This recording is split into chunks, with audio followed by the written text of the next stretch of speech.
Paring Dante, parang kakaiba yung nararamdaman ko. Ay, naku, parang nakakatakot. Parang may nararamdaman talaga ako eh. Oh, ayun, may uso doon. Wala. Saka may multo doon oh, parang magpanagpo silang dalawa oh. Yun na, nilapitan siya ng uso. Oo, look!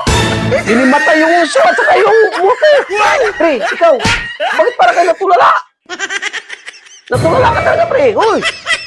Baka ikaw hinimatayin din ako, kaya magbubuhat pa ako sa'yo. Lubay ko.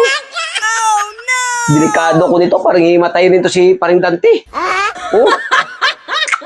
Ibang klase, pati yung multo, hinimatay oh. At saka yung uso, nagkapadagpo silang dalawa, pareho silang hinimatay. Makauwi na nga, delikado ka nito.